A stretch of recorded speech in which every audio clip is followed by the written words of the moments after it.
Hello students, welcome to EPG Pathshala. I am Dr. Hari Prasad, faculty from the Department of Biophysics, All India Institute of Medical Sciences.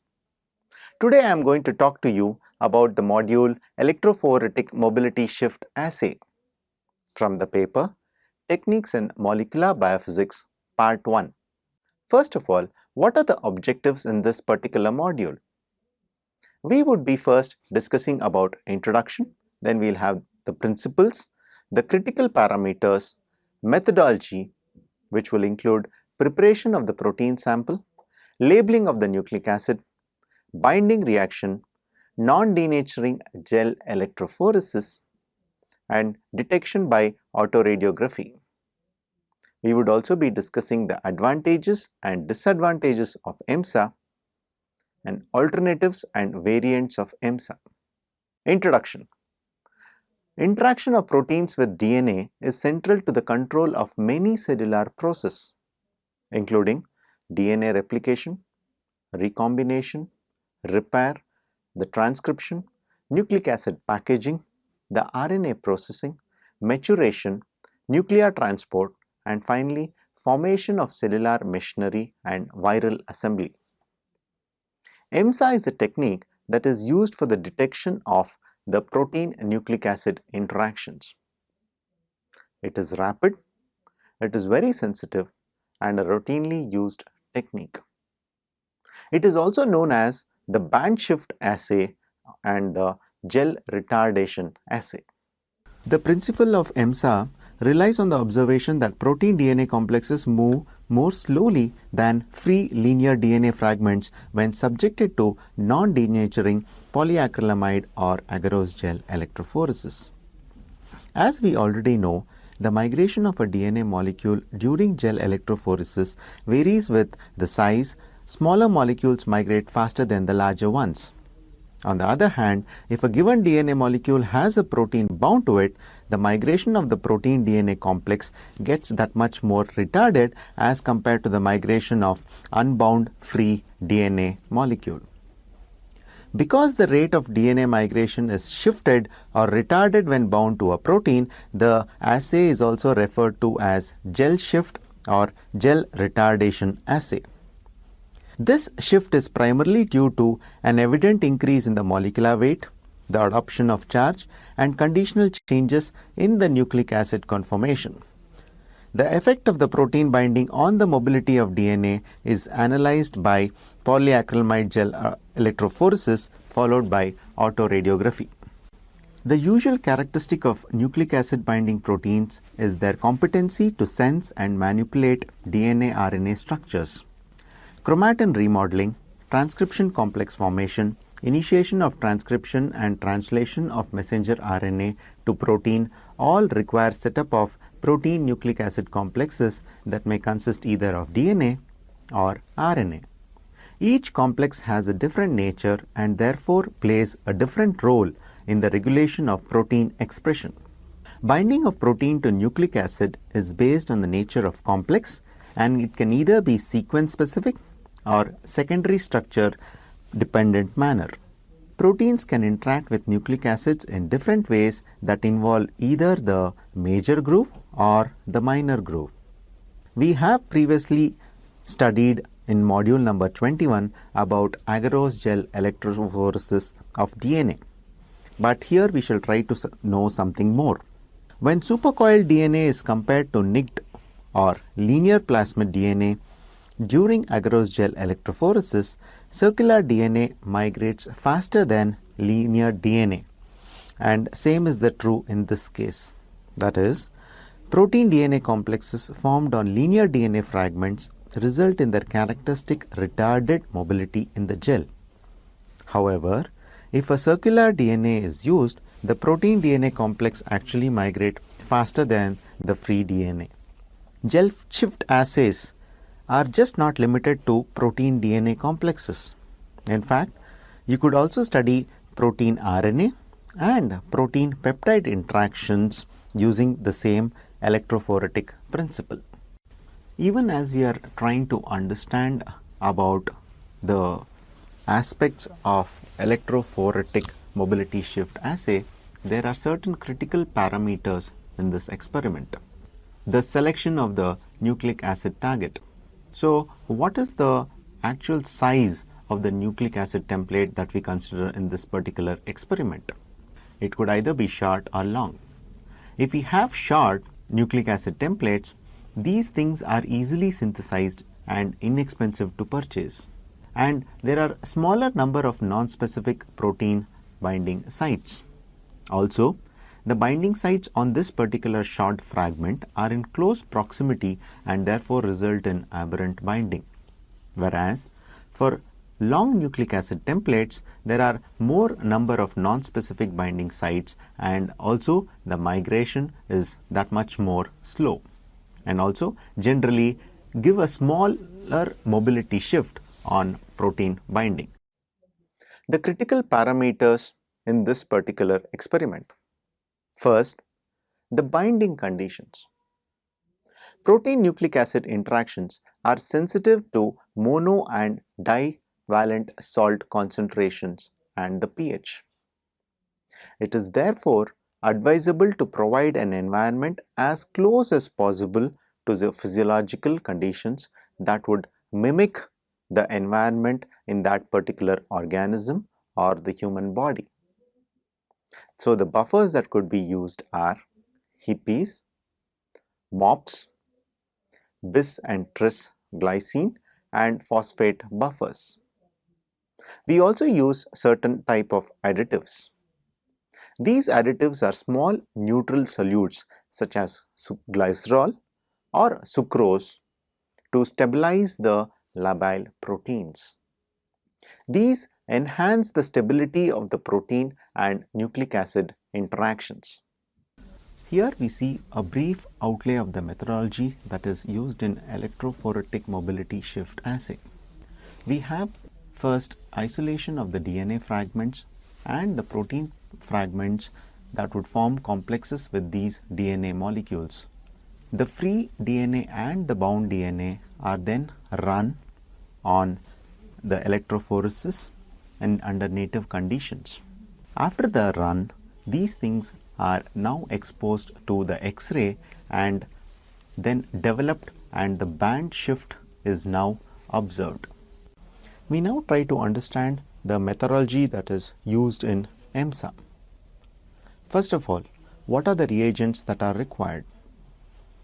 We would require ammonium persulfate, TEMID, acrylamide and NN-methyl bisacrylamide. It is important to note that all these reagents should be of molecular biology grade or even better. It may also be noted that acrylamide and bisacrylamide are neurotoxic. Weigh these reagents in a draft-free area. We need to wear particle mask, gloves and eye protection when handling acrylamide powders. We should never use a pipette solutions by mouth. Then we try to understand the equipment that is required. We would require an electrophoresis power supply, 250 volts, 200 milliampere capacity is what is recommended, and 100 volts and 25 milliampere capacity is the minimum. Electrophoresis apparatus. This equipment includes glass plates, spacers, well-forming combs, clamps and optionally a gel casting stand is needed to prepare and run the polyacrylamide gel. Autoradiography film cassette and a Kodak XAR5 film or a cassette and storage phosphor screen. Access to a dark room would also be required to develop the film in the film autoradiography. Access to a phosphor imager instrument is needed for storage of phosphor screen autoradiography. Accurately calibrated air displacement pipettes would be required to remove bubbles. Next, the procedure. Clean all the gel plates, spacers and comb. Remove any fingerprints or other residue from the glass plates with 70% ethanol. Ensure that all components are dry before starting the experiment. Prepare the polymerization mixture and fill the glass plate assembly with this particular mixture.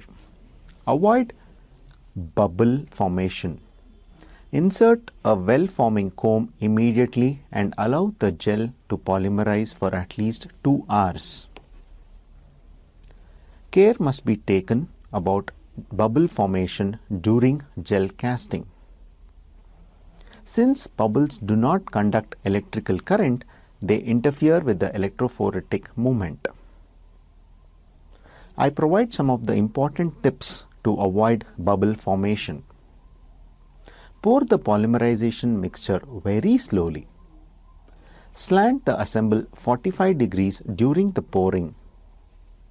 And if bubbles are still trapped, then carefully tap the assembly with a spatula to remove the bubbles.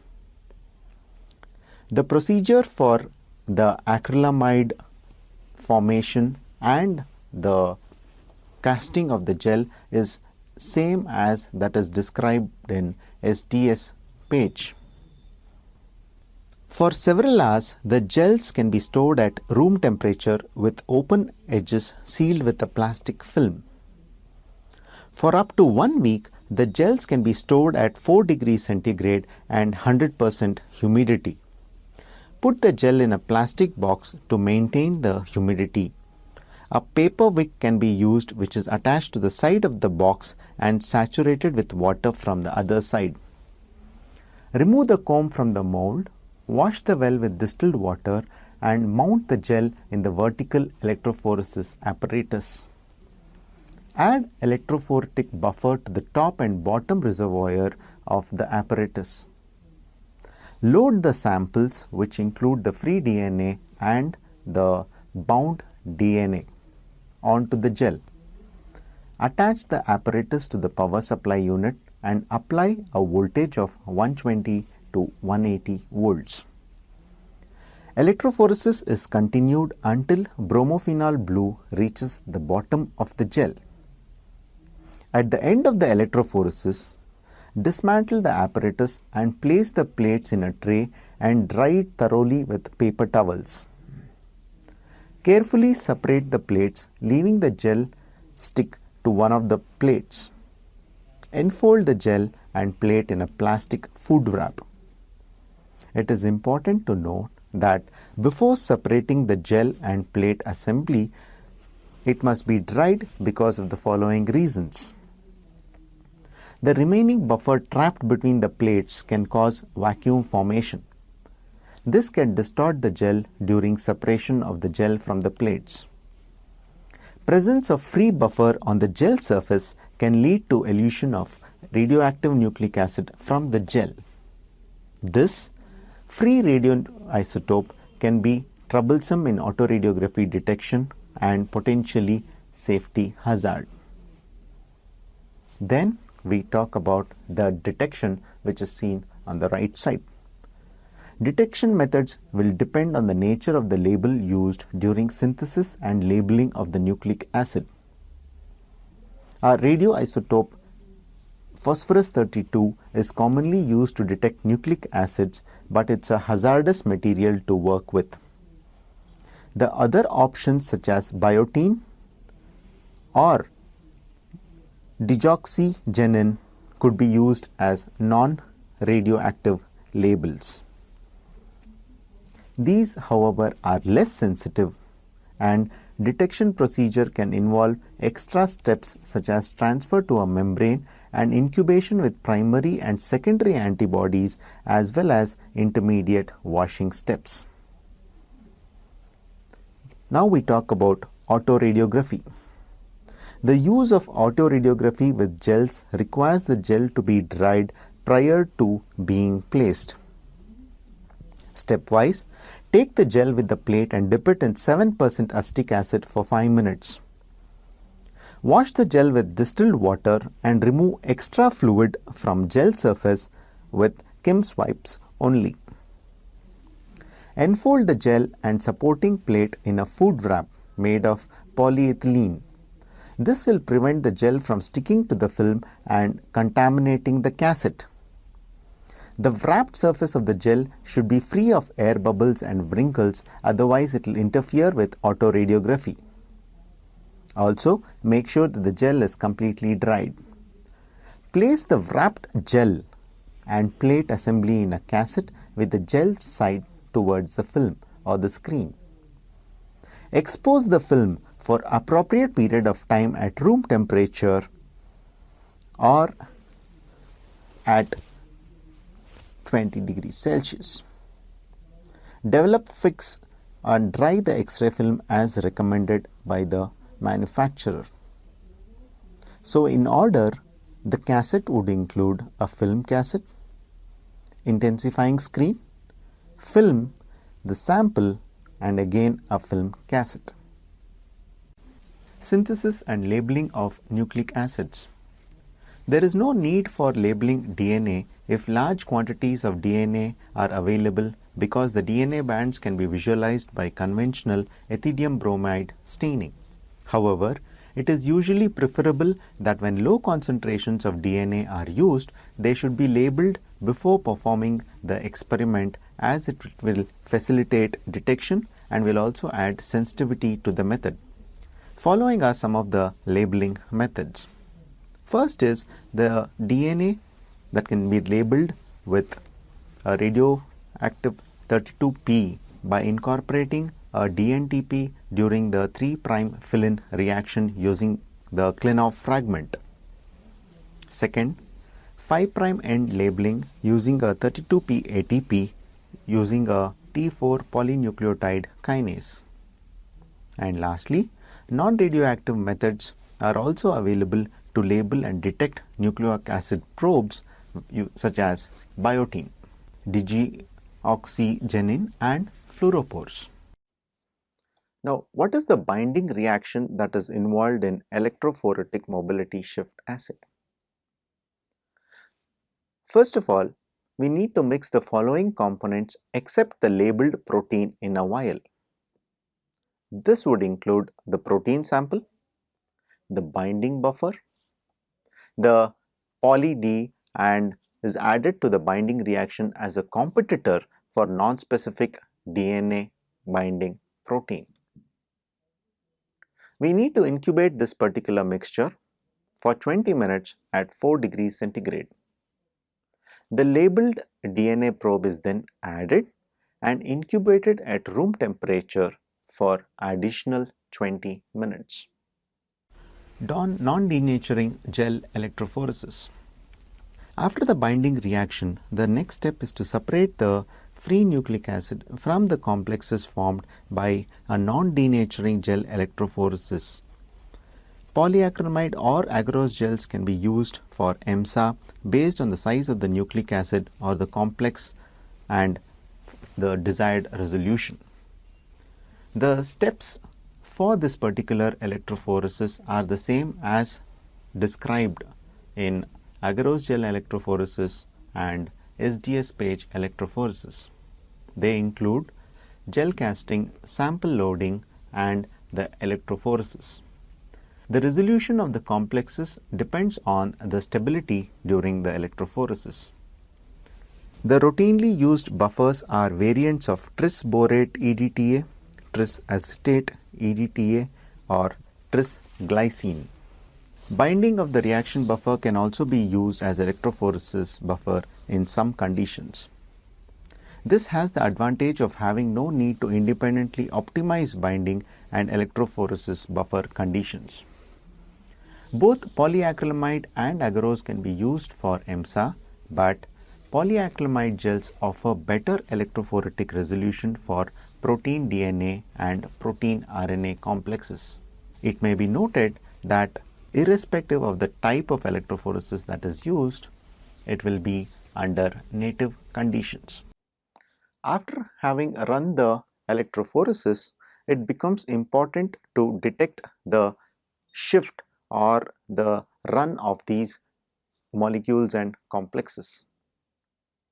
By staining with molecules that bind to nucleic acid, we can see or visualize the movement of the DNA and the DNA complexes.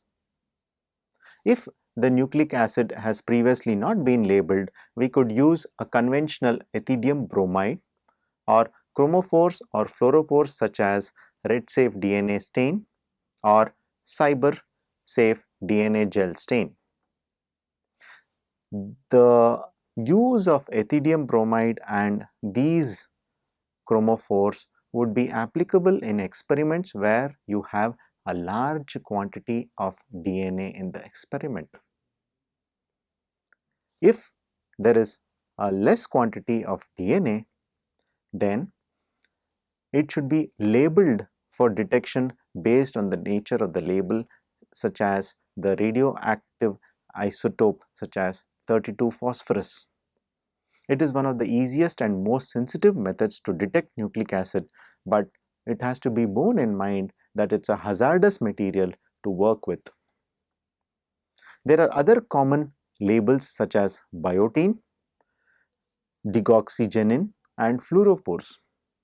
These are innocuous but usually give less sensitive results, and the detection procedure can involve extra steps such as transfer to the membrane, incubation with primary and secondary antibodies, as well as intermediate washing steps.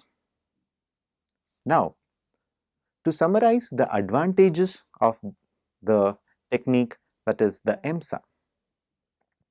EMSA is a very simple experiment to perform and a sturdy technique that can adapt to wide range of conditions.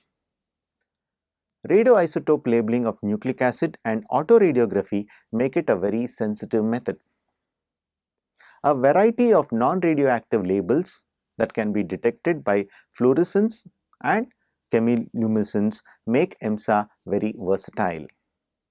A wide range of nucleic acid sizes and structures, as well as a wide range of proteins from small nucleotides to heavy transcription complexes are compatible with this particular platform of experiment. EMSA can be used both for crude protein extracts as well as purified recombinant proteins. Now, what are the limitations or disadvantages of this particular technique? Rapid dissociation of complexes occur during electrophoresis and can interfere with the detection of the complexes. There are many factors other than the size of the protein which decide the electrophoretic movement of the protein nucleic acid complex, therefore resulting in mobility shift that does not give a direct measure of the characteristics of the proteins that are present in the complex. Electrophoretic mobility of the complex provides little direct information about the location of the nucleic acid sequences that are occupied by the protein. Some of the applications of EMSA also include determining the dissociation constant. Kd, or the dissociation constant, is the equilibrium constant that measures the tendency of a complex to dissociate into its two components. Dissociation constant is calculated as the concentration when 50% of the receptor is occupied for a ligand interaction. Here, in our experiment, the receptor is the DNA and the ligand is the protein. Hence, dissociation constant is got when 50% of DNA is bound by protein. The methodology includes using a fixed concentration of DNA that is titrated with excess of protein. The bound and free DNA are then separated using this technique of EMSA. The measured density bands Kd will equal the protein concentration when 50% of DNA is free. In our understanding of dissociation constant, we see an experiment where a fixed amount of DNA of 500 base pair is titrated against different concentration of protein ranging from 0 to 1.5 micromolar. When protein is present at only 0.25 micromolar, it does not interfere with the DNA mobility as seen in well number 2, as the band covered the same distance as the first sample in which the protein was not present, which is well number 1. When 1.5 micromolar of the small delta antigen that was used as protein is present in the binding reaction, there is almost no free DNA present, and the majority of the molecules are bound in the complex, which is well number 5. In the intermediate concentrations, it can be clearly seen or observed that the decreasing presence of free DNA and increasing DNA protein complexes as the protein concentration rises, which is well seen on well number 3. This is established by the fact that the intensity of the bands in the free form and the bound form are almost the same, indicating an association of up to 50%. Application of EMSA also includes proving the presence of transcription factor. This particular assay is used to determine if a particular transcription factor is present within the nuclei of cells or tissue of interest. In this particular experiment, electrophoresis is carried out using 2 wells, where well number 1 has the nuclear extract of non-activated cells and well 2 has nuclear extract of activated cells. It is clearly seen in the experiment that there is a dark black band in the lower part of well 1. This is the radioactively labeled oligonucleotide with the NF-kappa B binding site but without the presence of the protein.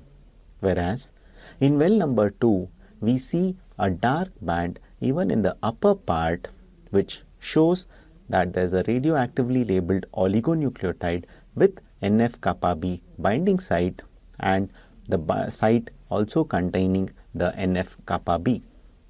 This clearly demonstrates the presence of NF-kappa B in the nuclear extract.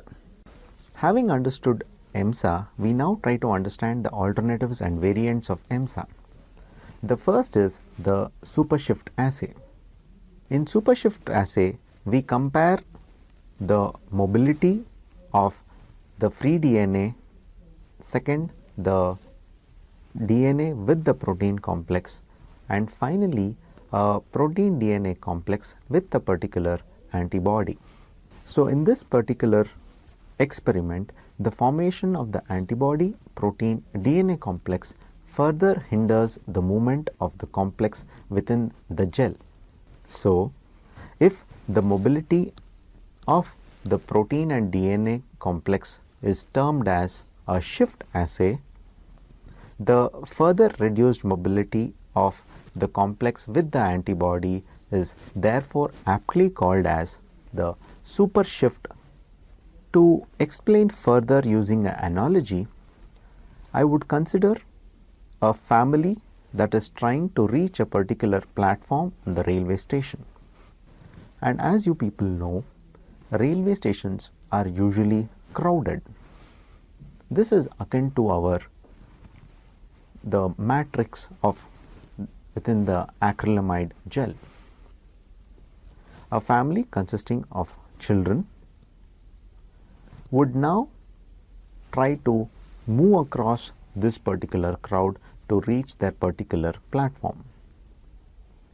The children, having no burden of the luggage, freely crisscross through the crowd and move fast. In comparison, the parents, who are slightly taller and bigger and have certain amount of bags on them, find it slightly more difficult to move across from one end of the station to the other platform. And thirdly, we have the coolie.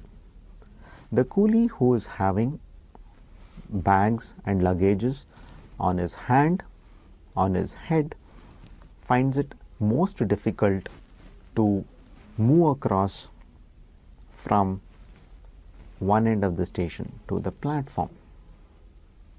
In much the similar way, the DNA could be compared to the children. The DNA with the complex of the protein could be compared to parents with limited number of luggages.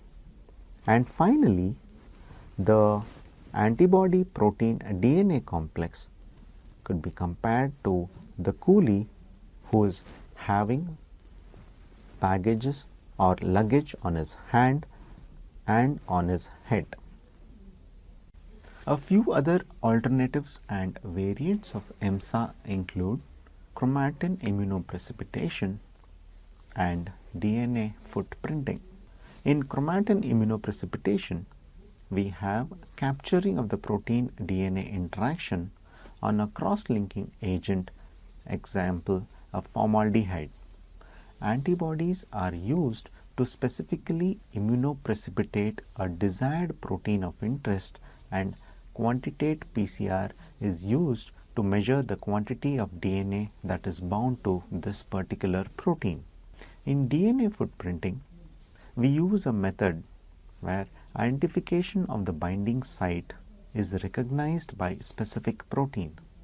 It is based on the fact that interaction of a protein to a unique DNA sequence shields that particular region of the DNA from further modifications by enzymes like DNase or few other chemicals. So students, let us now summarize what we have learnt in this particular module. EMSA is the most widely used method for detection of protein DNA interactions. It works on the observation that protein-bound DNA migrate that much more slowly as compared to free DNA when subjected to electrophoresis through non-denaturing gel. It is used for various purposes such as quantifying the interactions between proteins and DNA, determining the binding affinities, but most importantly is the characterization of transcription factors. There are several alternatives or variants to EMSA which include footprinting, supershift, and the chip. Thank you.